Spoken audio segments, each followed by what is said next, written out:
Dernière fois. Ok.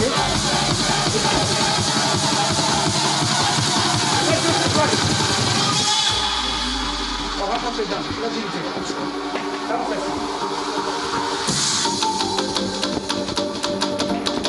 Option 1. Vous déplacez en dedans. Vous bien faites la marche. On va se passer sur le côté. 3 fois à gauche. Stop. 3D. Montez. Droite. Ou bien, faites la marche aussi. Ça vous contourne. On va aller un peu plus bas. Descends. Marche alignée. Ou bien, option. Comme vous voulez. Marche, on laisse place. Stop. Une jambe entre l'autre. Continuez. Lance en hauteur. Encore. Lance. Lance en bas. Une seconde. On vient. Option en bataille. Une saut. 4 km. En bas. On passe en bas pour tout le travail. On va ranger des squats. Vers le bas. Descends, descends. Vers l'avant. Hey, vous ne pouvez bouger les bras comme moi. Si vous voulez rester ici. Sans saut. Cool. Encore.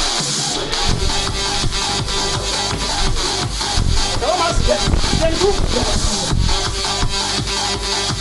Vers le bas. Une dernière fois. Go.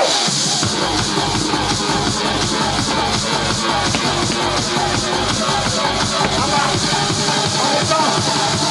4, 3, 2, stop. On va aller encore plus loin.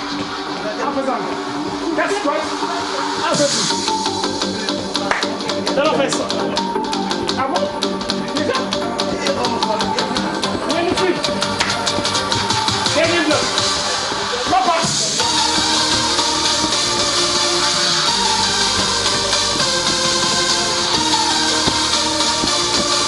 Au maximum. Là.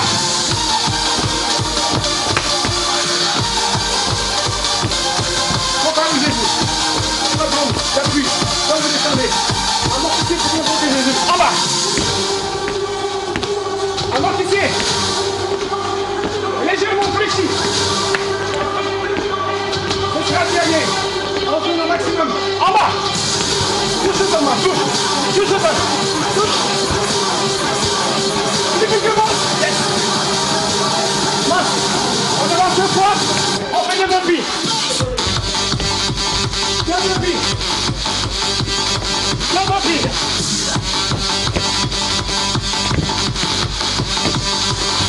3 fois. Et c'est terminé.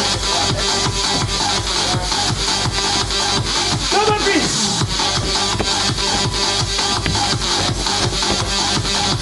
2 fois. Et c'est fini. En bas. Option moins en bas. Comme vous voulez.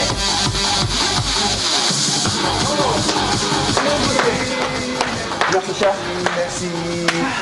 Merci. Kii kay yow kay dégg nga yaa ngi ñàkk rek. jërëjëf. Voilà bon mais merci. mën nañu leen fekk Olympique Club. ku ñëw Olympique Club gis Sobori attaque 1 heure. waaw même pas 10 minutes. waaw nga gis ko ni muy transféré nii. man ni may xew bëgg a dee nii. waaw ku bëgg ñu ne foog ñëw Olympique Club.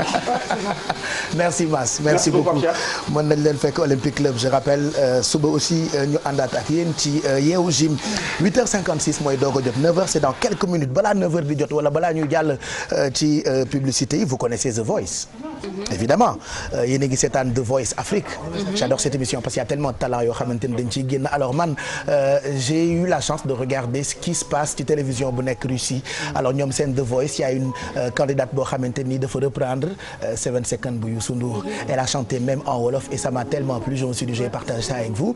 alors moom lañ leen di tegal léegi nii vous allez vous rendre compte que non seulement elle a du talent mais booy woy di nga xam ni ndekete musique langage universel amul wolof amul anglais amul russe amul néerlandais c'est un très beau titre reprends ça tonton Mac comme ça ñu déglu ko début ba fin ñu may leen ko bombé Pape Samba Thiam moo ñu koy tegal. l'appeler Koura. Voilà, moi je l'appelle Koura. dafa ko télécharger bind Koura russe. parce que Hélène Ngoruñ quelque chose comme ça la tudd. Elle a beaucoup de talent. donc The Voice bi passé le woon donc The Voice pour la petite histoire ça a été créé par un Hollandais. Elle est touchante en fait. dafa nekk nit bu lay touché. en fait. et puis ni muy làkkee wolof aussi. c'est universel. oui c'est universel. amul frontière bi amul làkk ba leen. voilà mu ngoog. neexoon na merci beaucoup. merci beaucoup. voilà. merci. sa turu russe lan la. ah sa turu russe. pour une courte pour xam nga nu ñuy waxee je t'aime en russe. ngir ngo ko dafa. yaa ci bialu blu. xam nga nu ñuy nuyoowee. déedéet das druche. boobu moom jàng ko man je t'aime laay jàng ci langue bu nekk. je pense que russe bokkoon na ci programme scolaire bi. on avait benn programme. quand j'étais au lycée. supprimé wuñ ko léegi. lycée Blaise Diagne je pense qu'ils ont supprimé ça. suma juumul. oui ça sert à quoi oui mais bon après dégg yeneen làkk itam c'est toujours bien. oui mais tu as yeneen de toute façon ñi doon tànn yeneen langues yi ñoo ëpp téeméer yoon russe ay 5 ñoo doon def classe bi. je sais pas si j'ai ak ñu sopp lu mel ni yow bëgg nañu ko. vas-y di. est-ce que de rediffusion. non commencé rek dinaa la wax. barki Serigne Touba. bokkul ak meeru Gunóor. risque tàndoon bon Fama fekkee wu ko woon. vas-y raconte j'adore cette histoire. alors prof russe bu nekkoon lycée Blaise Diagne. voilà moo ñu doon jàng russe mais tubaab la bu tuuti. bon voilà alors quelques années may def elles sont toutes belles ak doomam. mais xamuñu woon moo ko jur quoi. ñu koy def seen buntu kër juste maire bi génn. donc ma xamee ni maire bi moom moo nekkoon suñu prof russe voilà russe. donc maire bi dafa romb rek ma ni léegi kii mu doon jàngale russe Blaise Diagne mais maire bi comme gunóor nekkate doomam laa tax. je te jure. émission bi yegg na. et la fille me fait c'est ma mère. ma ne ko pourtant sama yaay lu ndurool sax moo tax. xam nga sama maman dama seetaanul tey. sama yaay tamit gunóor la pour dalal xelam. ma ne ko gis nga sama yaay nag moom sa yaay benn ay gunóor la lii laay toojee sama yaay moo tax jëw baaxul. borom yaay gunóor bi. Mohamed Ndiaye la mayoon boobu. bon publicité et puis on revient juste après.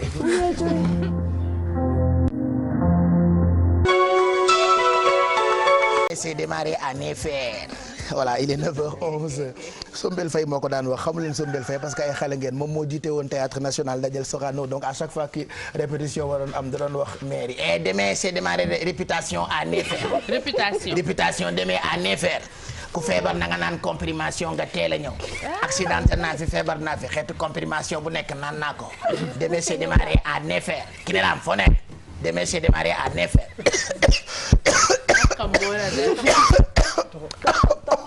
voilà donc Sombel Faye pour la petite histoire artiste la woon moom moo jiite woon théâtre national Daniel Sorano mu ngi décédé en plus en 10 mai. en 10 mai donc à chaque fois Sénégal di célébrer 11 mai man Sombel laay célébrer.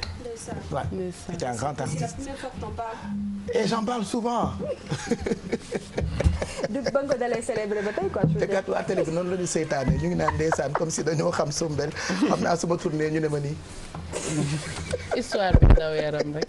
mu ngoog 9h12 mooy doog a jot maintenant on va parler emploi ak Kia wax nañu ko sànq c'est le contraire qui s'est passé ak un jeune Botassel France. exactement Pape Cheikh mu ngi tudd Babacar Diouf comme ni ma ko waxee sànq mu nekk un jeune manager bi nga xam ne jàng na fi ba pare dem na fële France yeggali ay jàngam ba pare daal di def constat naka la mën a jàppale les immigrés sénégalais en particulier et africains en général ñu mën a investir réaliser seen i projet que ce soit fii wala dans leur pays d'origine ñu seetaan reportage bi mu nekkoon à la caméra Ibrahima Camara. J'avais un projet très clair parce que man depuis licence quand j'ai fait la licence dañu posé une question sur un premier cours qu'on appelle psychosociologie des organisations on demande à tout un chacun lu nga bëgg a def les consultants internationaux gars yi rek mais j'ai pas le droit de ça c'est pas moi souvent ñu ngi si gis sama aspect businessman donc ñu ngi lay poser question est-ce que kii activité bi ñu si génn parce que voilà je reste moi-même dans ce que je fais xam nga que compétence la ko réussir ko mais lan ngay conseiller ñi nga xamante ne fii jàng ba pare ñëw di liggéey bëgg ñibbi Sénégal parce que ñu ci bëri amuñu chance yi nga am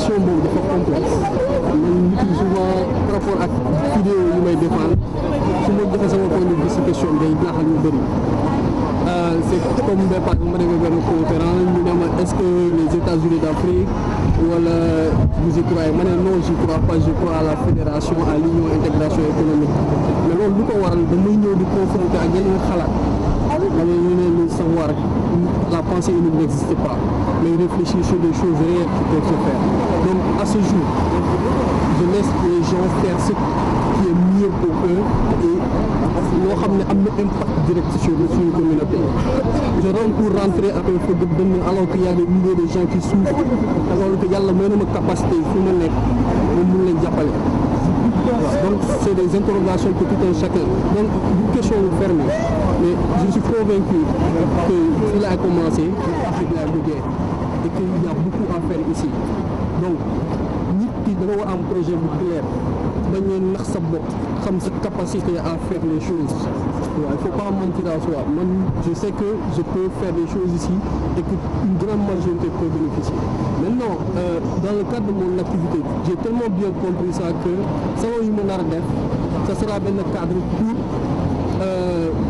des jeunes cadres yu fi nekk ñoo xam ne sont issus un peu du continent mais joxaa leen envie yu dellu tout à l'heure en plus je parlais un peu de Africa School mooy association bi de créer le premier incubateur africain à l'international qui sera essentiellement constitué des cadres des jeunes diplômés ñoom ñooy def formation pour les migrants les étudiants donc en se confrontant avec les migrants étudiants dañu gis seen projet yi viable donc ça peut me donner envie de sortir de nos 6 000 euros 3 000 euros qu'ils gagnent mais est-ce que du ma associé à kii est-ce que du ma ñibbi waaw donc yooyu yëpp ay action vraiment man je suis orienté vers action et je suis convaincu que personne n'a le monopole du savoir c'est Lénine Mbaye di sans Jean-Claude Bourdian il faut juste donner la chance et l'opportunité à certains de le faire et certains ont essayé dans le passé ils ont été déçus maintenant comment faire pour les donner envie donc il y a beaucoup de questions et donc soit on s'oriente vers les solutions soit on s'oriente vers les critiques et moi j'ai choisi la voie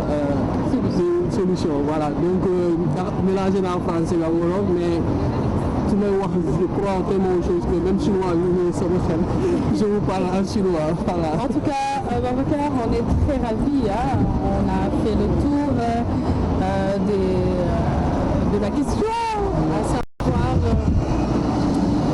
ndax nekk immigré fii neex na métti na yow góorgóorlu nga ba am sa yëfu bopp fii yaa ngi ñafe et puis yaa ngi participer aussi à distance au développement du Sénégal mais nous avons besoin de vous et nous voulons que rencontre bu kii a def ak Mamadou Diouf il s'appelle Babacar Diouf plutôt voilà donc je pense que c'est un exemple on explique très rapidement ça permettra peut-être xale yi pour ñu xam ba tey never give up bi ñu doon waxtaane muy ñëwaat ci jóg jom bi exactement Pape Cheikh jàppatoo bàyyi moom nag comme ni ñu ko waxee jàngee na fii ñibbi na fa dem na France uti dolli xam-xam ba mu fa demee constat bi mu def mooy la plupart des Sénégalais en particulier africains en général dañuy nekk en association ba pare mais du ñu mën a réaliser concrètement ay projets fii ci Sénégal pour préparer seen retour même wala même foofu à l'international parce que xam nañ ni léegi àdduna bi dafa ubbeeku libre échange la ñu wax nit mën nga nekk Sénégal di liggéey ak waa Chine mais boo amul ku la gunge ku miin yoon bi liñ naan arnaque dina la ci fekk escroquerie dina la ci fekk muy indi faillite nga dem ba découragé ba nga xamante ne yow insertion professionnelle boobu dans ton pays d'origine dootoo ko defati donc son objectif aujourd'hui en tant que Sénégalais mooy de pouvoir aider ces immigrés-là ci seen projet dans leur pays d'origine comme ni ma ko waxee avec des partenaires surtout à l'international et puis li ñu gënoon constater également mooy ñu ci bëri dañu nekk en association def seen i cotisation mais comme ni ma ko waxee léegi arnaque bi bëri na escroquerie bi bëri na te yooyu yëpp day nekk ay freins alors lii leen ni gën a décourager loolu ci la bokk alors solution bi nag mooy tey ji offrir leen li nga xamante ne mooy des conseils personnalisés ci investissement bu productif mu ngi wax également ni que dafay proposer aux associations et groupements des modèles de projets d'investissement mooy képp koo xamante ne da ngeen nekk en association yaa xam sénégalais nga wala même beneen xeet ci Afrique mën ngeen aujourd'hui peut-être contacter ko dinaa jox adresse am ci kanam ak numéro de téléphone am sur la page Facebook dina leen jàppale ci à partir du business plan ba ci wax leen yan projet tey par exemple bu bëggoon ñibbi si Sénégal ñoo nekk en phase avec le PSE nga xamante ne boo ñëwee fii doo investir sa xaalis ba pare perte ko mu nekk ay projets générateurs de revenus toujours en collaboration avec des partenaires français et africains wala li nga xamante ne mooy des projets de microcrédit solidaire yooyu itam am na fa son ambition toujours c'est d'organiser donc des salons loolu nag ci lay jëm en tant que jeune sénégalais bu nekk fële ca France organiser ay salon internationaux yoo xamante ne day regrouper ay partenaires sénégalais africains et puis français ñu daje foofu sottante xalaat et puis weccoo li nga xam ne mooy carte de visite li nga xam ne moom la tuddee boppam mën naw ko ci loolu mooy un fils du Sénégal formé par le Sénégal pour l'Afrique et pour le monde. Voilà, intéressant et c'est jamais évident yéen xam ngeen ci dara fudul sa dëkk c'est comme sa dëkk rek sax pour nga teg fi projet buy dox sax c'est difficile donc moom on l'encourage. Et puis bëri na France initiative bi moo ma neex ndax souvent jeunes yi bu ñu jàngee fi ba egg benn niveau bi ils se disent que c'est trop tard pour que ma dem voyager c'est trop tard pour ma dem beneen dëkk alors que moom dem na ba niveau master dem France defaat beneen master pour soutenir les Sénégalais c'est très belle comme idée et que les gens peuvent essayer de suivre moyen boobu bu dee def nga master fii ba pare amuloo liggéey amuloo ci loo jàpp nga essayer voyager xam nga souvent ci émission yi ñuy def ñi nekk bitim réew on nous montre ay dañoo sonn dañoo lii mais il y a tellement de Sénégalais qui ont réussi ailleurs je pense à DJ Rahou c'est un promoteur il organise de grands spectacles là-bas très respecté en France je pense à Ibouba qui jiite association enfants de la patrie qui a son resto mobile Absatoussi moom elle s'impose bu baax foofu. Il y a beaucoup de success stories Omar Sy dañ lay jox envie quand même dem def comme li ñuy def il y a pas que ay affaires yu ñaaw ci immigration il y a tellement de réussites yu ñu mën a seet Djiby qui a son entreprise à Montpellier effectivement il y en a d'autres plein de Sénégalais. Oui. Pape Diouf ex-président.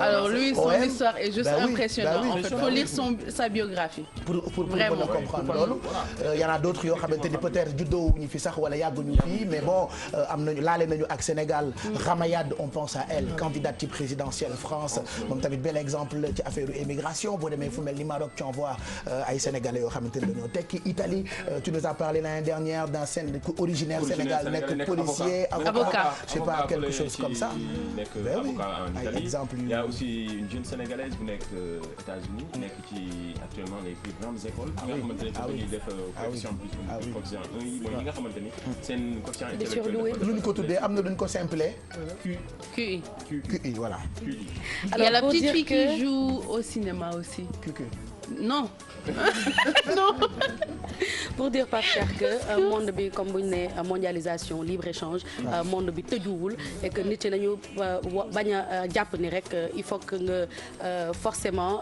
toog Sénégal wala whatever ubbeeku baax na dem wuti ñëw baax na waaye dem tam njëriñ sénégalais ya fa nekk tam c'est excellent. Et puis yàlla du bafana du waa Yaoundé du Gabonais yàlla ñëpp sa deret di wax nee na yàlla la xalaat rafet sa deret nee na yàllay Obama mooy yàllaam. voilà yàlla bi benn la. yàlla fépp la nekk quoi. juste yokk ci li man gis naa benn Sénégalais boo xam ne dafa nekk foofu. am fa restaurant boo xamante ni moom dañ ko agréé. donc il recrute au Sénégal. jox leen kayit ñu ñëw foofu di toog. aywa boole ma kooku dama bëgg a toog gi. quand je te jure dama am envie immigré ji. ah ouais lu tax ban dëkk nga Sénégal neex na de. je sais pas serveur comme serveur. ban dëkk moo la intéressé noonu. Amérique laa bëgg a immigré ñaata la ñuy jaayee visa yi actuellement. jaay. doo ma dugal man. mais mën naa mu yéen ki lu muy def fii. elle exagère en plus. oui gi la leen ba pare indi canapé am teg.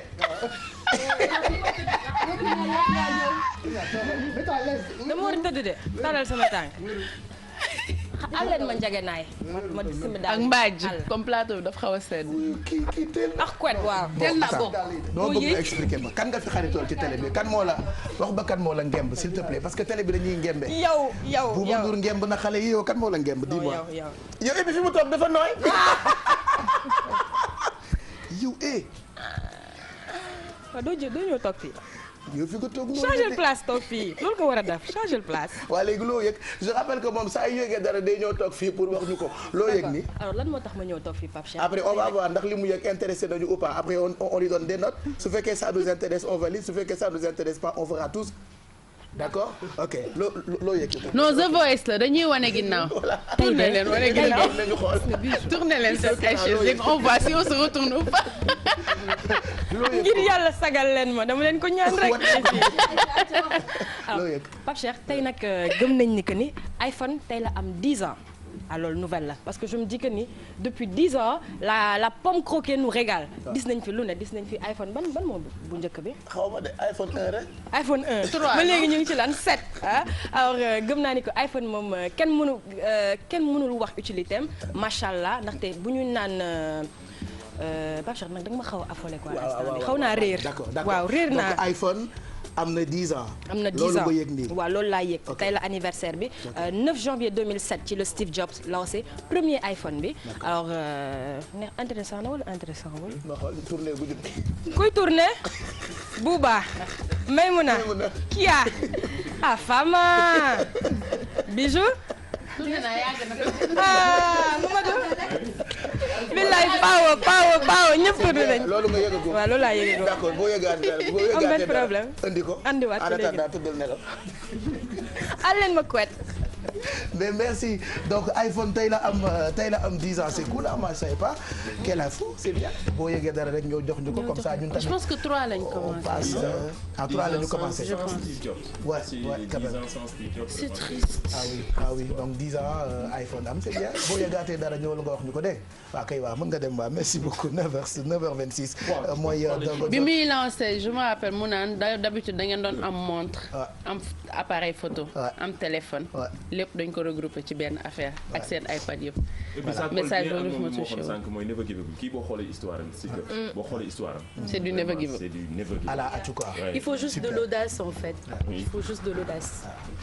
amul africain amul européen. amul audace la rek voilà audace la rek parce que yàlla ñëpp ñoo bokk matière première bu ñu defaree quoi yàpp la yax ak mbaq ak graisse. ak ndox am na ndox. beaucoup de deret.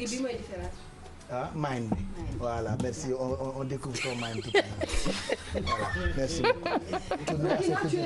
alors 100 000 mooy enveloppe bi ñu njëkk a maye on ouvre le téléphone ku njëkk a dugg léegi nii ñu may ko 100 000 88 628 22 22 en plus on a aussi des bons d'achat yoo xamante ni ñu ngi toll ci 25 000 bu leen neexee ngeen dem Obala jouer pour jëndal seen ay doom jouer donc bon lañ leen di jox bu leen neexee itam ngeen dem Kër Aram jàppale regardez les bons d'achat sont là c'est des bons d'achat de 25 000 mais 100 000 francs mooy enveloppe bi ñuy njëkk a joxe. ci 88 628 22 22 wala 88 628 04 05 wala 88 628 65 65 Inatale Inata.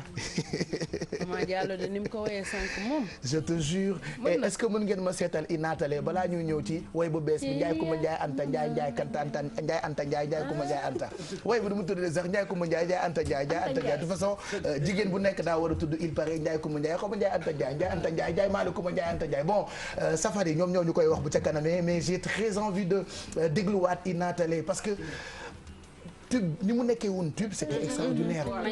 nekk sonnerie dans presque tous les téléphones. xale yu ndaw yi di ko woy. ñëpp di ko woy bébé Sato ma ci énervé woon. et c'est jamais évident ngay doog a génne woy rek mu nekk hit quoi.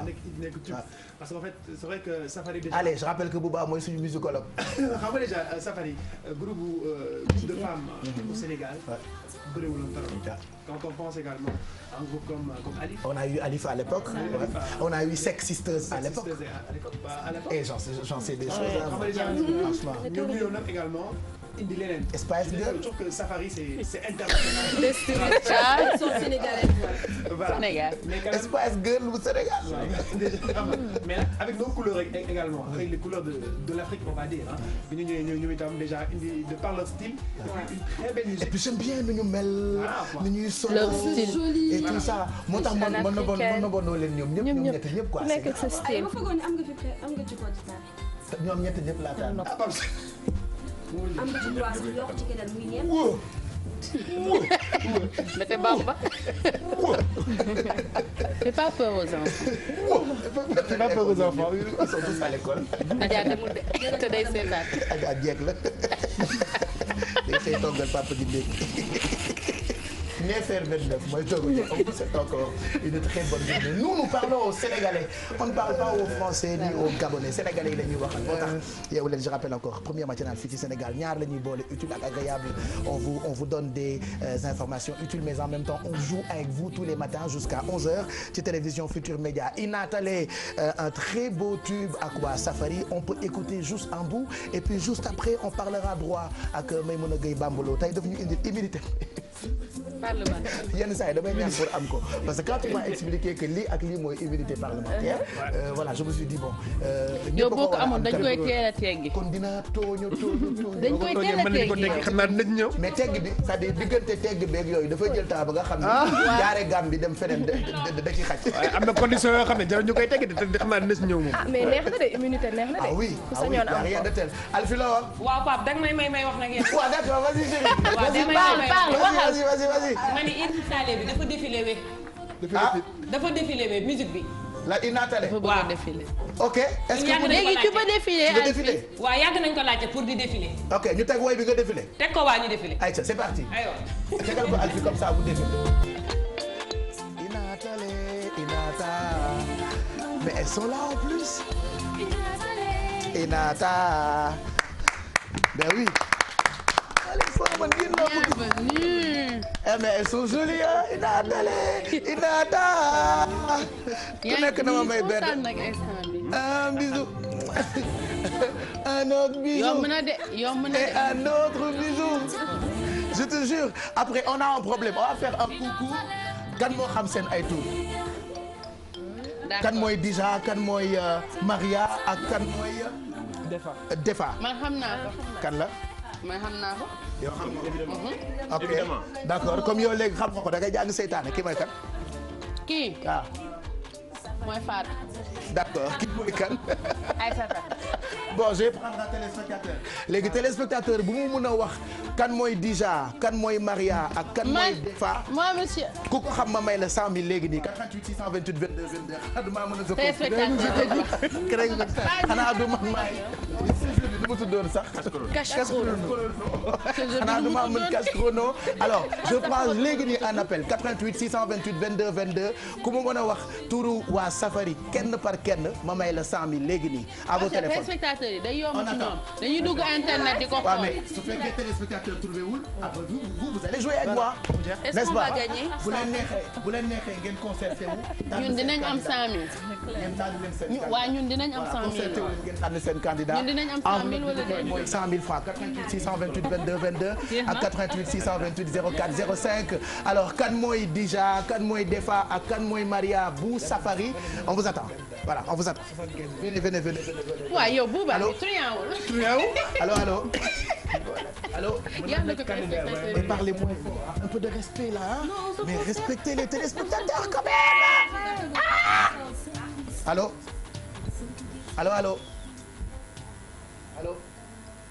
Allô na gaaw.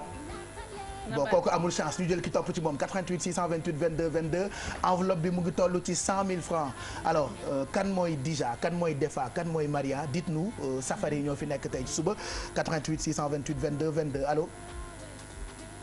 Allô 1 allô 2 allô 3 na keneen ñëw ñu jël ko na ñu jël ki topp ci moom et puis juste après yéen da ngeen di tànn seen candidat. Bouba nee na ñu tànn ko mais bu gagné 60 ñu koy jël loolu fu mu am. bon d'accord ayca 88 628 22 22 88 628 04 05 88 628 65 ayca gaawal kan mooy Dija kan mooy Defa kan mooy Maria bu Safari man pourtant mën naa bokk Safari de doon seen càmm. Safaro mun naa nekk seen càmm de wuy leen sama rakk ba ma aaree dama fiir nag su ma xaritoo ak xale yu jigéen ñi rek dafay fiir. aywa. man ni ñii laa jëlanteel maa tay macha allah 88 628 22 22 à partir d'aujourd'hui Safari laa bokk. léegi saf lañ lay woowee. saf de ah. pourtant mën naa bokk de. yaa ngi ci biir. parce que il faut ngeen am góor quoi. waaw. seen góor bi dafa am xeeñ trop jigéen. allo. oui. kooku kan la. allo Mamadou Ndiaye. Mamadou xanaa da nga doog a yeewu. waaw c'est sûr que da nga yeewu gis xale yu baax yi rek ne xaaral nga woote quoi léegi est-ce que comprendre nga principe bu jeu bi ñu créé léegi nii est-ce que xam nga groupe Safari. Mamadou mi yeewu. Mamadou. waaw. ça va fan nga dëkk. Kaolack. alors dis-moi fan nga nekk ci kër gi ci douche bi ci salle bi ci néeg bi tu es où exactement dans la maison. foo nekk ci kër gi ma ni foo nekk ci kër gi ci douche bi ci néeg bi wala ci salle bi. ci boutique laa nekk de. ci boutique nga nekk nii. waaw. loo jëndi woon. crédit. non damay jaay nii. ah yee da ngay jaay d'accord nga am boutique sa télé. nga am télé sa boutique d'accord léegi dama bëgg nga wax ma Safari mu ngi nii xam nga xàmmee nga leen. ah xàmmee naa leen tànk. mais dama bëgg nga wax ma kan moo ci Defa d'abord kan mooy Defa.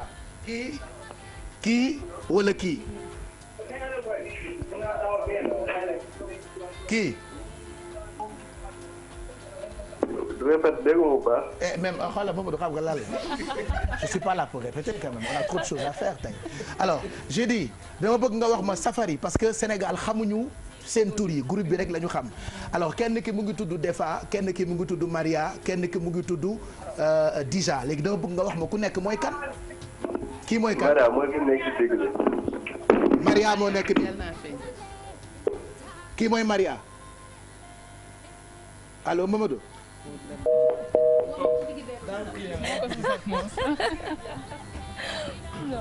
Mamadou fi mu nekk réseau bi. jox leen ma keneen. dafa mel ni de da nga waxoon bu ñu faussé ñun ñoo joué. c'est sûr c'est sûr on joue avec un dernier après ñu jouer ak yéen. allo mais bu suñu candidat allo allo. salaamaaleykum. kookal la. man la Mohamed naka. Mohamed Cissé. oui. ok frère Ibou Cissé d'accord Mohamed Cissé na nga def. maa ngi sant yàlla. fan nga dëkk. maa ngi dëkk Saal. ci ban territoire nga nekk ci biir kër gi salle bi nekk ba la cour bi. pour ne pas dire foo nekk ci ban territoire nga nekk ci biir kër gi ci salle bi ci néeg bi ou tu es où wala fi ngay liggéeyee. non maa ngi fi liggéeyee quoi. yaa ngi fi ngay liggéeyee. oui. ah bon donc da ngay liggéey di seetaan télé bi. waaw. d'accord léegi est-ce que xam nga li may laajte xam nga groupe Safari évidemment. waaw daal. léegi dama bëgg nga wax ma kan mooy Defa kan mooy Maria ak kan mooy Dija d'abord yaa ngi seetaan télé bi. yaa ngi seetaan. kii mooy kan kii ma téye ay mbaggam nii. maa nekk bi. kii mooy kan. waaw maa ngi seetaan. waa kii mooy kan te ka gaaw. kooku mooy Diva. kooku mooy kan. Titi Diva bi. kii mooy Dija. oui. d'accord est-ce une bonne réponse. kii mooy kan. kooku mooy Diva. mooy kan. waay. mooy Waly. d'accord. kii mooy kan. kii mooy Safari. d'accord léegi. ñu ngi sax ñu ngi jëlee ci téléphone bi ñu ngi lay ñaan bul ñu woowati te bul seetaane ci téléphone. allez raccroché leen ko au nez on va prendre un dernier téléspectateur après ñun ñu jouer ñu tànn suñu candidat il a posé alors c'est une façon de vous présenter groupe Safari tellement on les admire on les aime dites-nous kan mooy Dija kan mooy Maria ak kan mooy Defa dernier téléspectateur ku ko trouvé ñu may la enveloppe bu toll ci 100 000 francs voilà allo kooku kan la. man Boubacar. Diallo. Jingaali. Boubacar naka. Jingaali. Boubacar naka. Boubacar Jingaali comme seen lancé la Jingaali mais seen leadership. ah d'accord sa mbokk la. waaw sa mbokk la. ouh là là toi tu es Ndiago ou Waalo Waalo. non moi je suis Baynunk. ah Baynunk d'accord Baynunk yi dañuy làkk Joola. c'est beau. non dañuy làkk ñu Joola sax. mais da ngeen am seen làkku bopp. waaw am nañ suñu làkk bopp. Baynunk yi nu ñuy waxee nu ñuy nuyoowee. bon man nag dégg ma Baynunk soose laa dégg quoi. ah soose yéenay wax. Tanante. waaw ñu ne la Tanante. Sokonon Collé Ibidie tout ça ah. d'accord alors groupe Safari mu ngi nii 100 000 francs laa lay may bu fekkee da nga ma wax ku nekk mooy kan d'abord indice bi ma lay jox am na Dija am na Defa am na Maria est-ce que yaa ngi seetaan télé bi. waaw maa ngi seetaan. d'accord kii ba téye di mooy kan. non boo waxee seen tour ma wax la kii mooy kan. ok d'accord donc am na Dija Defa Maria kii mooy kan. kooku Fatima la. ki si digg bi mooy Maria. Maria bravo. nga ñu noo sant. man Digali laa sant. léegi dama lay ñaan nga raccroché téléphone bi te bu ñu woowati. ah bon. voilà merci au revoir te bu ñu seetaan di sax si tu veux. allez au revoir on le raccroche au nez s'il vous plaît la régie. Il y a des jours yoo xamante ni t'as même pas envie d'être animateur télé. c'est normal. ma may chance keneen d'accord donc dañuy may chance keneen et puis après c'est le plateau qui joue enveloppe bu toll ci 100 000 pour Safari en même temps tegal leen ma inaatale bi ci suuf balaa ñuy ñëw ci Ndiaye Coumba Ndiaye Anta Ndiaye Coumba Ndiaye Anta Ndiaye Anta c'est quoi le titre encore j'oublie Ndiaye Coumba Ndiaye Ndiaye Modou Ndiaye ah Fat Ndiaye Coumba Anta parce que jigéen bu nekk dafa war a tudd Fat Ndiaye Coumba Anta jeex na Fat Ndiaye Coumba Anta allo allo allo. kookal la. waaw Aïcha la. xanaa da ngay doog a yeew. Aïcha. xanaa da ngay doog a yeewu Aïcha. waaw. je sais que ci lal bi nga ñuy woowee. bien sûr. noo tëddee. Aïcha. c'est bien parce que tëdd dafa bëri façon am na ñuy tëddee nii am na ñuy tëddee nii am na ñuy tëddee. Aïcha la Aïcha Faye. d'accord Aïcha Faye fan nga dëkk. Aïcha Faye fan nga dëkk. man HLM Grand Yoff. HLM Grand Yoff d'accord xam nga groupe Safari. waaw xam naa leen. voilà Fat Ndiaye Coumba Anta donc dis-moi kan mooy Defa kan mooy Dija ak kan mooy Maria. waaw Defa moo féete ak yow. Defa moo nekk nii. moo féete ak yow. d'accord. waaw. après. Maria moo nekk à l'extrême gauche. Maria moo nekk nii. Dija moo nekk au milieu. Dija moo nekk au milieu. léegi reste avec nous ñu tegal le compte à rebours bi ak décompte bi pour voir est-ce que tu as la bonne réponse enveloppe baa ngi toll ci 100 000 je permets juste à la régie de préparer tout ça désolé tonton Mag je suis un peu fou sur les bords alors Aïcha Faye. waaw. d'accord on répète nga ni kii ma téye ay mbagam mooy kan. mooy Defa. Defa kii ma téye ay mbagam mooy kan. Defa. ok d'accord ci digg bi. Dija. ku gàtt ku tudd Maria. kii nu roog Mati Tourapom mooy kan. mooy Maria. mooy Maria. d'accord dans 10 secondes c'est parti. 10, 9, 8, 7, 6, 5, 4. Tu as gagné. am nga 100 000 yu la yeewu leen may effectivement ni nga ko waxee noonu moo am mais on est content Aïcha Faye kontaan nañ ci yow nan nga def ba xam leen noo def ba xam seen tur yi xanaa yow fans nga Aïcha. ah Defa boobu de sama kanam la yaroo. en plus fan ngeen yaroo ban koñ. ah Wakaam. ok Wakaam laa ko xamee. waaw xam na Wakaam xam na bu baax. Wakaam laa dëkk. mais dégg naa da ngaa terrible woon taw xale.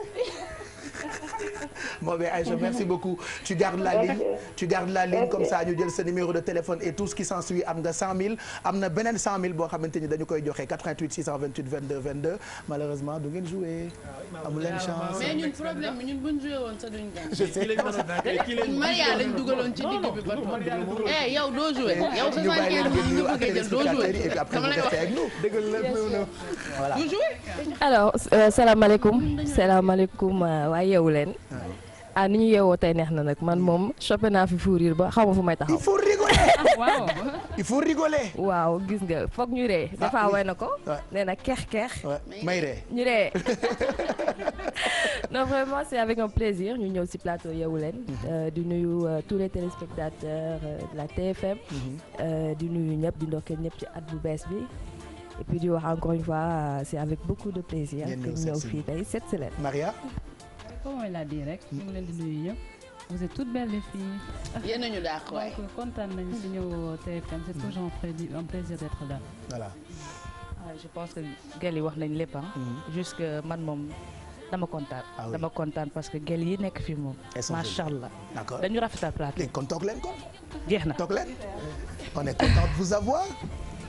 c'est ça man da ci ñoom laay toogi léegi. boo sañoon dem toogi fee. barki sëñ Tuuba et puis seen groupe bi dafa xeeñ trop jigéen wut leen góor nag. wut leen càmmin bu ci bokk. ci laa bokk léegi donc vidéo yu bees yi dinañ ma ci gis. bien sûr inchallah si vous voulez ma nekk seen fête ci 4 en fait. non da ngay ñëw waay. alors on va découvrir dans quelques minutes seen way bu bees bi ak projet yu bees yi nga xam ne ni ci ngeen nekk ni groupe Safari mais en attendant Alfi loo bëgg. dama xamoon réponse bi Pape. waaw nee naa la naka la tudd Maria moo ko bopp bi. waaw Dija moo nekkoon ci digg bi. ka ca des moo nekkoon ci sa wet. Alfi. ka ca des mu tudd Fatoumata. Fatou Ndiaye Koumba Anta merci beaucoup Alfi 9h46 mooy doog a jot on va parler maintenant droit ak Maymouna immunité parlementaire nga ñuy tojal. voilà Pape Cheikh immunité parlementaire muy nekk terme boo xamante ni dañ koy dégg lu bëri. nit yi naan dañ koy lever wala duñ ko lever mais balaa ñu si waxtaan comme li ñuy def saa su ne. seeti nañ koo xamante ni xam-xamam da cee màcc. waaw waaw ak nga maa xam. ñu déglu ko expliquer nañu Pape Cheikh lan moo ci nekk kañ lañ ko mën a wax nan lañ koy dindee éventuellement koo xamante ni dafa am immunité parlementaire tooñ la man procédure ngay def. bon immunité parlementaire mën nañ ni comme nañ koy waxee ci wolof pour définition bu gën a simple mooy li ñuy wax mbalaanu kiiraay c'est-à-dire bu ñu ko mën a wax ba ci nasaraan mooy ba protection boo xam ni tey day nekk ci kaw bépp élu du peuple c'est-à-dire par exemple les députés wala les sénateurs donc loolu ba immunité boobu day permettre tey ñoom kenn du leen mën a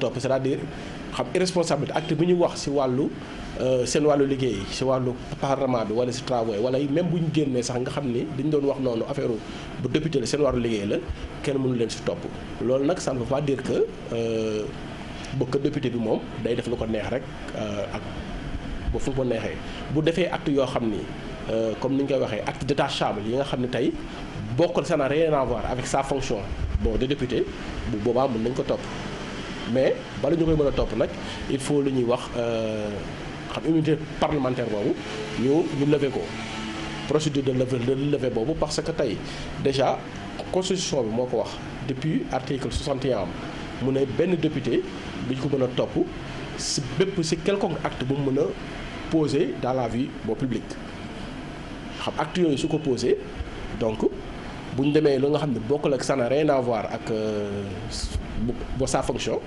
bu boobaa mën nañ mettre en œuvre la procédure de mainlevée de levée en tout cas de cette immunité parlementaire. loolu bu ñu koy def souvent c'est le procureur général près de la cour d'appel moom mooy adresser la demande via en tout cas le ministre de la justice garde des Sceaux moom moo koy transmettre au bureau de l'Assemblée nationale. bureau de l'Assemblée nationale et nu ñuy wax la conférence des présidents ñoom seen biir règlement intérieur Assemblée nationale am na lu mu prévoir mettre en œuvre en tout cas cette levée de l'immunité parlementaire qui est possible en tout cas levée boobu tant que amul rek duñ mën a poursuivre le député par vote la c'est-à-dire tey bureau Assemblée nationale boobu bu ñu accepté demande ministre de la justice garde des Sceaux ñoom dañuy réunir en séance plénière après ñu voté xool ndax ñoom en tout cas ki nga xam ne seen biir la bokk dañu koy topp ay yenn acte yoo xam ni bokkul ak dara acte bu députation bi donc ñoom dañuy xool ndax acte yooyu ndax mën nañ muri li ñuy wax immunité wala déet li ñuy wax mbalaanu kiiraay boobu bu xasee ba dañ ñoom nañuy juger le droit commun ñoom dañ leen juger bokkul ak ñi nga xam ni comme par exemple les avocats et les magistrats wala les ministres nga xam ni ñoom dañu am des tribunaux yoo xam ni spéciaux yoo xam ñoom ñoo leen àtte levé boobu bu ñu ko xasee ba levé immunité boobu rek ñoom dañ leen di dem juger dans les tribunaux de droit commun bu sa mandat bu jeexee xam immunité bi day jeex ak mandat bi bu boobaa yow bu fekkee député moo la tooñoon wala nga am en tout cas benn action boo war a def contre moom da nga koy def le plus naturellement du monde. comme voilà waxtaan boobu noonu may mën a yaa ngi ko seq ak maître Djibril Wélé on ne parle jamais sans l'avis des spécialistes pour ñu ñuy gindi alors ci li ñu tuddee mbalaanuk kiiraay voilà Pape Cheikh ni nga ko waxee noonu la parce que xam nga droit moom comme on se dit ni ñu ko waxee ça ne s'interprète pas ça se dit moo tax ñu dem xooli koo xamante ne xam-xamam daf see màcc muy avocat yi ñu waxtaan si ak ñoom donc lu ñu mën a retenir Pape Cheikh mooy ni que li nga xamante ni mooy immunité parlementaire ça s'applique aux députés parce que parlementaire toujours ça renvoie au terme député donc am na yeneen façon immunité yu bëri nag par exemple magistrats yi dañoo am seen immunité à part policiers yi am seen immunité avocats yi am seen immunité yooyu yëpp ay xeetu immunité la mais immunité parlementaire soo ko déggee mooy pour député bi li leen di protéger parce que immunité parlementaire député yëpp ñoo ko am député yëpp ñoo ko am donc boo nekkee député d'office tu as l'immunité parlementaire maintenant yow en tant que député mënoo si renoncer c'est un droit absolu boo xam ne da nga koy am à caractère permanent et perpétuel donc yow boo nekkee député sax nga am problème ak nit nga ni damay renoncer à mon immunité loolu mënul nekk il faudrait mu am commission boo xamante ne ñoom ñooy statuer xool ba xam dañ koy teggi wala duñ ko teggi maintenant ñoom ñu ngi tudd la conférence des présidents ñoom ñooy réunir suñu réunir ñu juger ni ko yow acte bi nga def jar nañu lever sa immunité wala jaru ko ñu doog a xam bu jëlee décision nag ñoom ba ni dañ koy lever si la ñuy ñëw convoqué li nga xamante ni moom mooy assemblée nationale suñ ko convoqué ñi nga xamante ni ñoom dañu d'accord pour ñu lever ko dañuy am koo xam ne mooy porter seen parole ñu daal di exposer faits yi daal di wax lu tax ñoom ñu war ko lever de ñi nga xamante ni tam d'accorduñu dafay am koo xamante ni tam mooy porter seen parole expliquer ni que moom par exemple fait bi nga xamante ni moom la député bi def wala action bi mu def jarul ñu lever immunité moom tam mu joxe argumentaire et après on va procéder au vote suñu defee vote nag député yi fa nekk yëpp ñoom ñooy voté su fekkee oui bi moo ko remporté député bi ñu lever li nga xamante ni mooy immunité bi bu fekkee non bi moo ko remporté quelle que soit action bi mu def duñu mën a lever immunité maintenant ce qu'il faut retenir aussi mooy ñaari termes ñoo engagé immunité parlementaire mooy irresponsabilité ak inviolabilité irresponsabilité c'est-à-dire tant que yow yaa ngi député dafa am benn irresponsabilité bu ñu lay jox par rapport ak sa exercice su fonction maanaam lépp loo wax wala nga def ko wala nga adressé ko nit ci cadre sa liggéeyu député maanaam nga nekk assemblée nationale di waxanteeg nit même bu fekkee da nga def lii di diffamation wala nga sosal ko wala nga waxal ko loo xamante ne ni nekkul kenn mënu la ci topp loolu mooy irresponsabilité parce que da nga porter li nga xamante ni mooy parole peuple bi donc action yi ngay def dañ koy jàppale ni député bi mais c'est pas la personne maintenant inviolabilité bi nag moom mooy permettre yow ñu mën la poursuivre c'est-à-dire soo defee dara ñu jàpp ni que c'est des actions qui sont détachables de ta fonction de député maanaam loo xamante ne da nga ko def bu bokkul dara ak sa liggéey bu boobaa loolu mooy inviolabilité maintenant procédure bi ngay dañuy topp pour mën a lever li nga xamante ni moom mooy sa immunité juste ma ajouter si nag ça veut pas dire que da nga am immunité que lu la neex def parce que immunité boobu si loolu laa bëggoon ñëw parce que Pape Cheikh mi ngi koy wax léegi naan dama ko bëggoon am mais est-ce que du am ñu koy jàppee ne lu ma neex def ndax procédure bi nga wax ça m'a l'air très long et que boo jotee nit le temps que ñu koy voter di woowante réunir nit ci di voter oui ou non voilà loolu yëpp xaj na ci donc est-ce que du am ñu koy jàppee ni def lu leen neex war na leen si mën fekk waaw parce que peut-être ñoom dinañ leen expliquer aussi li nga xamante ne immunité bi moom la ñu am yan engagement la ñu war a am par rapport ak li nga xam nga nit ki c'est pas parce que da nga am pouvoir que da nga ko war a utiliser moi je me dis que boo ñëwee ñu ko am ils sont assez responsables ils sont assez responsables surtout ça parce que duñ jël n'importe qui parce que parlementaire la ñuy wax parlementaire mooy ki représente peuple bi j'imagine que wala je pense que koo xamante ni ku war a représenter peuple bi waru nekk koo xamante ni nitu waya excusez du terme voilà jël benn Pape Cheikh ne ko ba pare sax nekk député mu def lu ko neex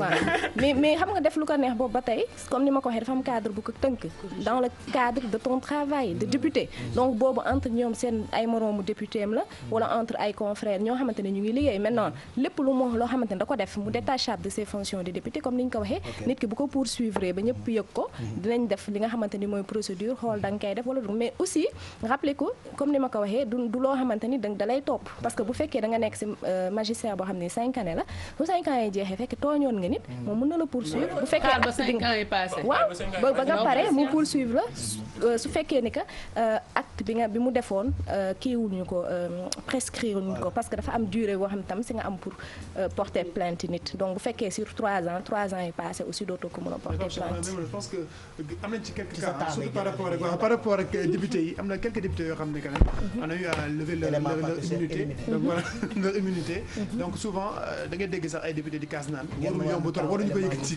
waruñu gaaw gaaw a yëkkati malaanu ko Kër Laay. waaw comme ni ma ko waxee xam nga ki ñu si mujjee yëkkati bosam moom mooy Barthélémy moom mooy 4e député de l'histoire du Sénégal boo xamante ni levé nañ immunité parlementaire am. mais comme ni nga ko waxee chaque fois dafay am camp boo xamante ni ils sont pour d'autres ils sont contre mais comme on est en démocratie c'est le vote qui va déterminer le choix.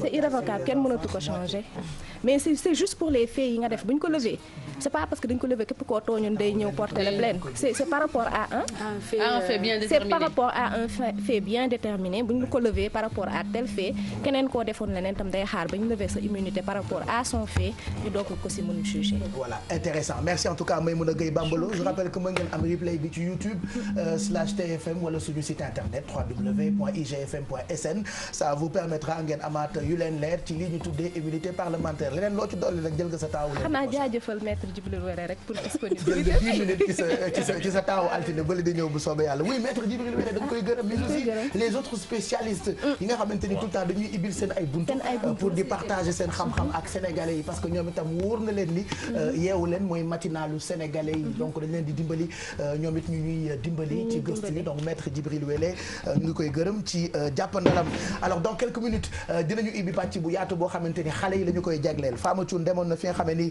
mooy village enfant SOS pour voir leurs conditions de travail mais en même temps xale yi dinañ leen jàppale bu baax ci li ñu tuddee règles de base grammaire ak orthographe ak yenn ci yoo xamante ni war nañu ko mën a jàng di ko préparer ay examen ak suñu ay cours et tout ce qui s'ensuit dinañ ci ànd ak Yaa Khady Ndiaye bu ca kanamee mais en attendant on va parler de participation au Sénégal ci Coupe d'Afrique bi je rappelle que am na challenge bu ñu tàmbali tuddee ko Lion Challenge en plus de cela on vous offre des billets d'avion pour ngeen mën a dem seetaani suñu gaynde yi ca Gabon Juma Jaxate maye na billet d'avion en plus de billet d'avion bi à chaque fois Sénégal di football moom mooy joxe ndekki bi ci yeewu leen bi parce que 12e gaynde bi fii lay ambiancé pour compétition boobule et puis Sen Express tamit ñu ngi leen di gërëm parce que ñoom it baaxee nañu billet d'avion sànq bi ñu koy wax y a eu beaucoup de citoyens yu yàlla teral yu jóg ku mel ni Moustapha Cissé Lo alors moom il nous a parlé il y a pas longtemps nee na moom tamit joxe na 1 million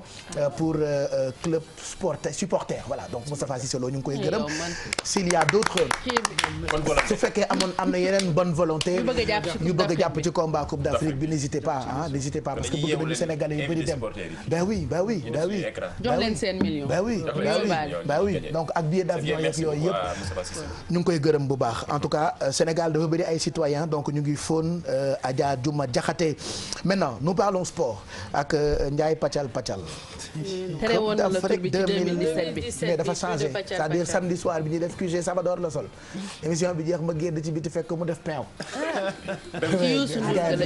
Youssou Ndour ba laa jëm quoi ma ne loo def Youssou Ndour mu ne ma damay fecc c'est grave ah ma jékki-jékki tourné gis benn wallax njaan ku sew ruj soo robe droit ndekete Khady Ndiaye la ma jékki-jékki tourné di seen ay sotu pay fa mu def ballerine ak ndoket ma ne ci baaxu mu ne ma ci baax Youssou Ndour ma ne ko yéen am ngeen soxla de yéen liggéeyal Youssou ba pare di ko feccal bu kay mois bii di ñëw mën nañoo bañ a fay sax ah ouais d'accord ñun mois bii di ñëw mën nañoo bañ a fay ok man de baalu ba ko dara ñun baal nañ déjà plateau bi moom lañ ko tuddee ndax Y bi waaw nañoo ngénte nag il faut mu ngénte si bon Coupe d'Afrique bi Sénégal waajal na participation am ci match amical bu mu doon amal ak équipe bu Libye. voilà premier test réussi mën nañ ko jàppee noonu Sénégal door Libye démb match amical premier match amical bi nga xam ne joué nañ ko fële ca Congo actuellement ñi ngi foofu regroupement mën nañ seetaan but yi Sénégal moo door 2-0 mën nañ seetaan si phase de réparation.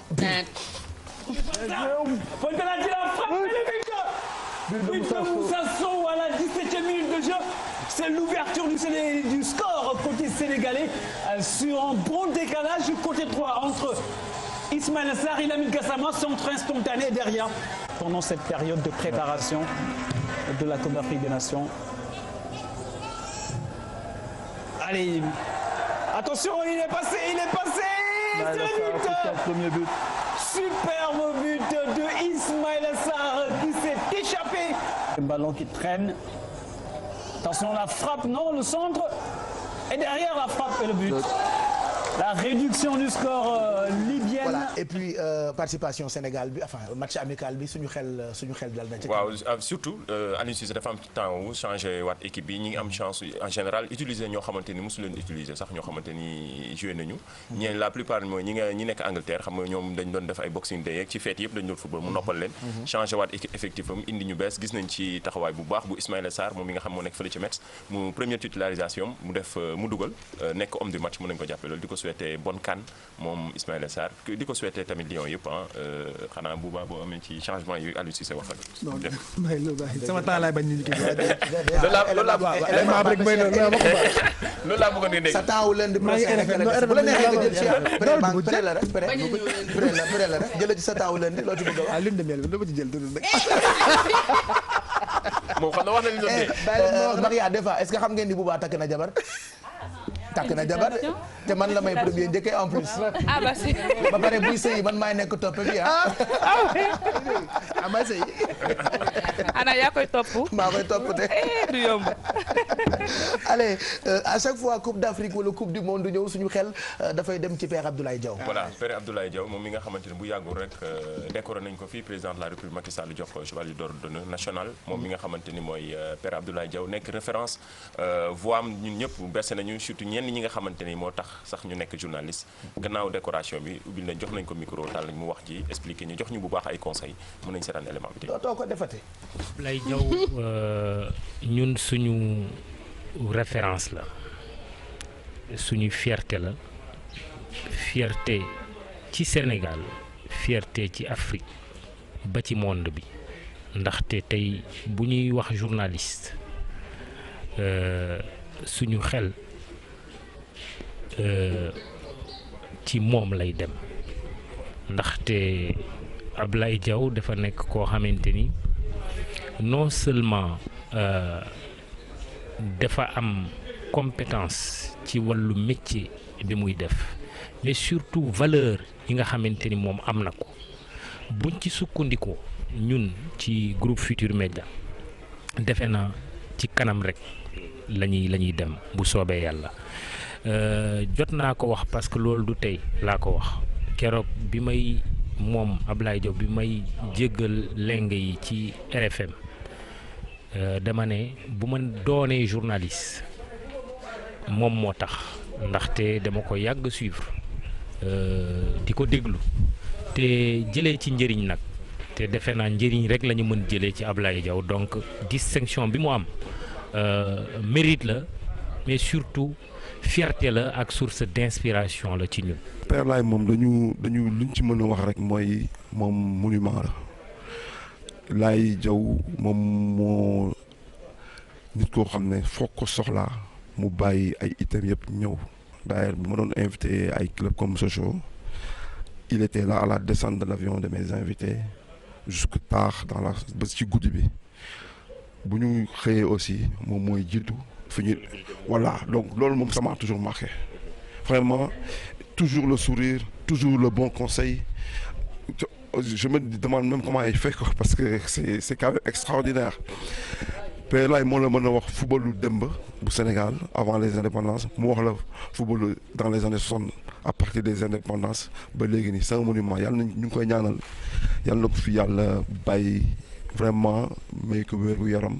distinction bu ma neex la parce que xam nga kenn du ci doy la distinction c'est la même chose ak gagner match football plus ngay gagner plus ngay envie gagner plus ñu lay décorer plus ngay envie dajeek boobu teraanga parce que teraanga la bu nga xamee ni waa mbedd mi. dafa mel que ñu naan république bi distinguer lu ñu kii parce que c'est un fils de la république cela fait toujours plaisir mais gis nga léeg-léeg ma dégg bi ay kàddu yu mel nii di décoration bi dafa yéex ñëw léeg-léeg ma dégg loolu décoration bi yéex na ñëw te su ma déggee loolu damay am envie tontu pour Abdou Diouf ak pour Ablaye Wade ci Abdou Diouf. daje nag moom mu jox ma commandeur Abdou Diouf 2 fois Ablaye Wade benn yoon mais kenn du ci doyal alors li tax kenn du ci doyal léeg-léeg da nga naan bu doon sama sago président yi fi jaar yow ma dajeek ñoom ñeent yi fi jaaragum Senghor laa dajalul parce que jamono Senghor dafa fekkoon Senghor sama ay mag ñoo nekkoon ci kanam ah sama ay mag ñoo nekkoon ci kanam ba tax na bon bu leen distingué tamit distingué na ma mais kenn du doyal ci loolu te fu mu amee dama naan fa mu jóge ñoo ko moom jot na léegi kër yi di am vitrine ku ñu décorer soo ko dencee sa kër 1 mois say njaboot bànneexu ci danga kaa delloo si ca kër ga TFM am vitrine bu nga xam ne ku ñu décorer 1 mois après décoration bi dafay ñëw tëdd ci vitrine kër gi. voilà am na yoo xamante ne on dit souvent que du chance mérite la. et puis il était temps. voilà bi ñu ko waree décorer defe naa dafa yàgg. voilà moom loolu lay wax ci boppam moo ko waroon décorer avant Wade ba Macky. mais nee na décoration yi benn la ndaxte jaar na ci loxo yi président yi mennum Senghor rek. la jaarul mais ñi fi jot a jaar yëpp jaar na ci. mu loolu satisfaction la pour moom te moom icône la vraiment référence la ci wàllu journaliste. icône magazine voilà. ok d'accord je pensais que tu parlais de icône magazine. mais icône la référence la ci wàllu journaliste sportif vraiment laay jow comme ni nga wax rek li ko benn intervenant bi wax mooy moo di ñaanal ko gudd fan. yàlla may ko gudd fan ak wér quoi. fekkee surtout Sénégal jël coupe d'Afrique mu fekk. incha allah donc yàlla na ko fekkee en tout cas ñun bëgg nañu coupe bi merci beaucoup Mamadou Ndiaye ci kanam di nga expliquer Lion Challenge maintenant on va parler aux enfants comme ni ñu leen ko diggee Fama moo demoon def gëstu ci pour xale yi alors on fait signe que c'est pas encore prêt mais bu parewul aussi il est 10h ah 10h06 comme fatigue pas après ak heure bi doy na sinon mën nañu dem ci règle de base yi bu fekkee loolu pare na aussi il faut que ñu jagleel ko xale yi après ñun tamit ñu delluwaat ci xale yi bu fekkee tamit boobu parewul bon il est 10h après vous vous débrouillerez xanaa ngeen yóbbu ko biir Wareef bu fekkee émission bi jeex na imagine ngeen émission bi jeex rek ngeen wàcc Wareef balaa Eva Tra waxtaan ak Eva diisoog moom soppitam bi tey kon di ngeen waxtaan ak ku neex waaw ku neex sax nu mu lay woowee Papa Cheikh waaw Papa Cheikh c'est juste raffiné quoi Eva Tra donc ci kanam on parle de tout ça en attendant defe naa kon mën nañu ñëwaat ci musique bi ak DJ Bouba ku amul yaay namp ma c'est ce qu'on dit souvent et puis on vous attend toujours ci téléphone bi 88 628 22 22 ak yeneen numéro téléphone yi nga xam ne ni ñu ngi affiché wu ci suufu écran bi alors Bouba amoon nañu week-end bu neex entre Youssou Ndour Pape Cheikh ak yeneen ak yeneen donc mi ngi door le vendredi ak le groupe Pape Cheikh ñoom itam génne un album bu yàggul Esprit Live 2 après Esprit Live 1 Esprit Live 2 également nekk un succès donc balaa ñuy ñëw au Grand Théâtre le vendredi dernier defoon nañu une tournée européenne et puis vendredi ñu ñëw nag dajeek seeni fans au Grand Théâtre voilà donc on reviendra ci image yi mais en attendant vidéo bi ñu mujjee génnee balaa ñuy dem Grand Théâtre mooy Khady on va regarder un extrait ñëwaat léegi nii.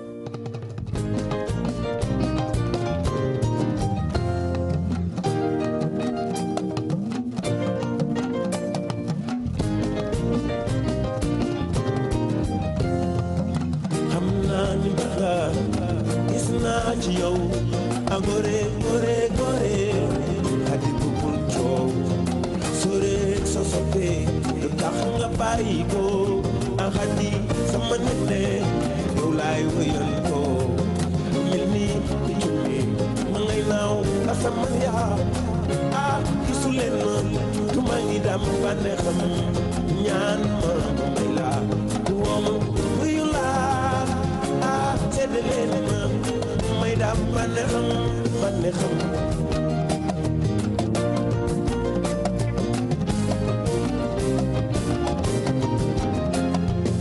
dem naa nga xar ma góor nga tum lu jafe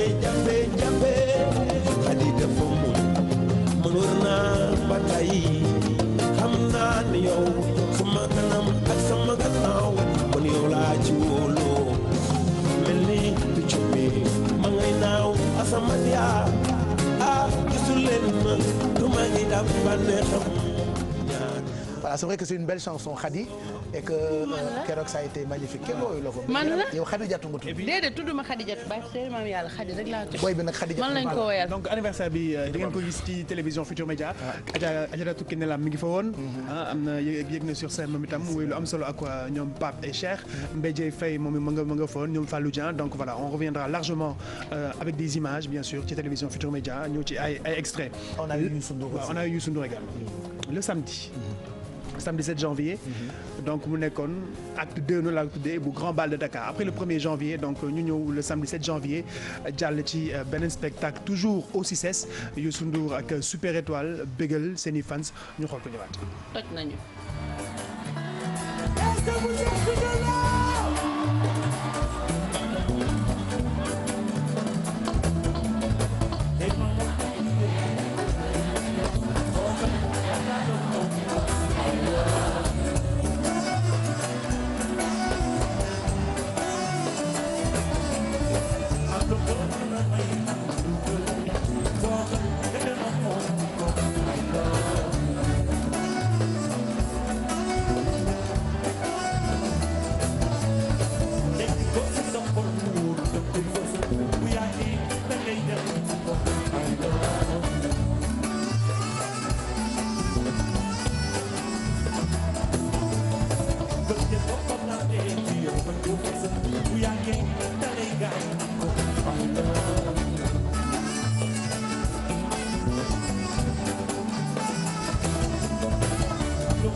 dafa amoon benn affaire bu am ci diggante moom ak public bi quoi benn ñambaxtaan boo xam ni voilà quoi. déjà xam nga déjà vidéo bi génn bi mu def. non mooy déjà.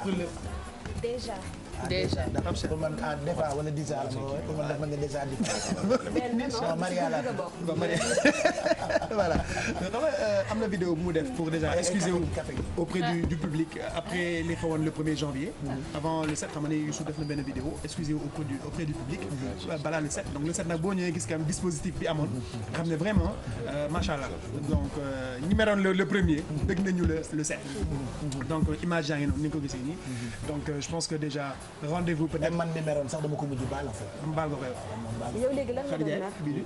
oui mais parce que samedi daal Youssou Ndour toj na fa waa TFM moom dañoo amoon seen benn cercle boo xamante ne ñi fa nekkoon ñëpp maay dem rek comptabilité weer bi kenn duñu fay. toj nañ fa El Hadj Diouf tamit j'ai bien aimé il a mis l'ambiance. avant El Hadj Diouf Safari ñoom ñoo def. première partie. qu'est-ce que ça vous fait. nekk ay artistes nekk ay xale nekk jigéen partager scène ak ku mel ni Youssou Ndour defe naa loolu bokk na lu neex aussi ci seen carrière ah. bien sûr parce que loolu fierté la sax parce que defe naa Youssou ñun moom biñ nekkee xale ba tey ñoom ay sonam la ñu màggale donc yàgg nañu rêvé yeeg si seenam donc c'est voilà rêve réalisé wu la képp ku nekk tey si musique bi ñaan nga yàlla tamit bokk ak moom seen donc leneen lu raw loolu kañ la ñuy ñaan mooy xam nga rek nekk ak moom si kaw scène bi donc comme ñëpp di ko rêvé. et puis keroog en plus de woy bi. seen sañse lañ doon gën a commentaire li ngeen di sol je sais pas dafa am ku leen di xelal lu ngeen di sol wala yéenay concerté wala da ngeen nekk ay sénégalaises rek moo ko poñ. voilà déjà avant sañse bi rek damay souligner benn affaire. scène bi ñu yëg keroog. c'était un rêve quand même. c'est une consécration. waaw parce que sama tante ki ñu ma tuddee Mariétou Côté. moom fekkal na Youssou Ndour def naa moom tour du monde. Mariétou Côté sa tante. waaw. sama jigéen moom sama yaay baay donc bu ma daan gis image yooyu tout le temps dama ko doon nan laay def nag ba un jour ma bokk seen ak Youssou Ndour. donc rêve réalisé quoi. des na sax. foog ñu taxaw des na yeneen quoi. des na. et sañse yi aussi li ngeen di sol. waaw sañse yi moom lu ci ëpp nag sunu maman Fagé Ba moom moo ñu voilà moo ñu accompagné mais keroog moom grand bal moom dañuy bëggee sunu sister tuuti bu Almadi. Bijou waaw Bijou. non mais yéen il faut ma bokk seen groupe parce que maam Fa sama jigéen la. waaw suñu xarit la. exactement donc voilà du nuyuwaale Fatou au passage donc ñoom ñoo fël foofu keroog grand bal. super maam Fa que nous embrassons d'ailleurs moom Saint-Louisienne la et puis dañ ko respecté ci continent bi costumière boo demee këram dafa mel ni atelier c'est-à-dire tu entres da ngay jékki-jékki benn mbubu mooy wat bi boo ko laajee mbubu bi mu ne la tu sais Lat Dior bii la soloon et coton pile ma ne ko mais maam fa bàyyi Lat Dior ma nga daanu jeexale fii Dakar lu du déqale da ngay avancé waat tuuti benn morceau du mu ne la gis nga xam nga lan laa la bëgg a xamal Albouri Ndiaye ma ne ko mais ma nga dooso quand même Mame Fa on t'embrasse très fort parce que elle est trop respectée quoi voilà Bouba. Donc juste pour petite parenthèse boobu beneen parenthèse bu ndaw xam nga Coupe d'Afrique bi ñëw en général bu ci Sénégal di bokk waykat yi dañuy am lu ñu génne pour accompagner les Lions mais cette fois-ci bon gars yi daal xaw ma génneeguñu lu bari à part Daara J Family Sen Petit Gallé bon Sen Petit Gallé Abiba donc pour l'instant ñu ngi xaar ñeneen ñi ñoom itam ñu génnee seen way accompagner les Lions. On se rappelle à l'époque projet El Hadj Ndiaye boobu noonu ca kanam ça a été tellement magnifique ba léegi dañu dégluwaat woy bi ca kanam ca kanam. mais je pense qu'il fallait quand même renouveler pour Gabon bi gars yi dajawaat aussi am lu ñu def pour accompagner les Lions. Et puis am na ay woy yoo xamante ni tam du dee à chaque fois Sénégal dem compétition dañ koy utiliser Omar Pène Xamé Madiaga Xamé Madiaga tout ça et puis Carlou di defe naa woy na Gaynde Ndiaye quelque chose comme ça su ma juumul je sais pas. Mais pour l'instant on en a à 3 Daara J Family. Il y avait les grands aussi les grands les filles j'espère qu'il y a une préparation dara pour les Lions au moins. Inch'Allah avec plaisir. bu gagné finale boole avant la finale. léegi comme xale yi paree guñu pour règle de base yi ak reportage village enfant et je pense que mën nañu jàkkaarloo nag ak waa Safari sinon ñu dem ci village bi bu fekkee pare na d'accord léegi bu ñu def jàkkaarloo bi ak waa Safari il faut ngeen wàññil ma lumière yi tuuti. Pourquoi? Oui, pour rendre le truc beaucoup plus. xam nga yow instant tu es en train de les draguer depuis ce matin tu as commencé léegi nag nee na lumière tamiser la bëgg. faut arrêter déedéet yow munoo jigéen bu ñëw ci plateau bi nga draguer c'est impossible. déjà Maria bàjjanam sama jigéen la donc tantam la tu vois. tantam maa ko yar depuis Wakam déjà aussi c'est sama rak la j'adore di présenter les filles comme mes rak suma rak la après rak aussi voilà des fois je dis à mes rak bokkuñu dara indi péto da nga demoon village enfant SOS dama fa doxantu woon et c'est avec un très grand plaisir laa fa doxantoo parce que machallah je rappelle que tendance bi après da nga war a dem vérifier pouponnière bu Mbour est-ce que réellement waaw bisu lu mu fa yóbbu joxe na ko. parce que dégg naa objectif am en 2007 mooy jox leen ambulance. loolu lay carte fi mu nekk nii donc balaa muy am ambulance. est-ce que joxe na couche yi parce que këram bëri na couche fu couche. waaw xam nga jotuma woon am adresse su pouponnière bi après ma koy jiiteel rek te bu ma jox adresse boobu. non bu ma ko laaj ma ko man ma jox la ko ñu dem waaw. mais sinon bisous à mes enfants de Mbour. non tu me demanderas ça donc demal village enfant SOS nga wax. bisous à mes enfants de Mbour notamment Salemata. dinaa la jël inchallah. indi café gi. voilà alors dañu doxantu woon village enfant SOS moom mu ngi nekkee fii ci côté Karak bi fa lañ nekk alors village bi bañ ko créé c'est depuis 1976 bala ñoo gën a xuus ci village bi wax leen la nga xamante ni moom lañ fa jëlee dañoo demoon waxtaane ak ñoom waxtaan ak ki nga xamante ni moom mooy directeur bi Abdoulaye Sarr nañ ko seetaan après ñu dikkaat ci plateau bi wax leen lañ fa jëlee.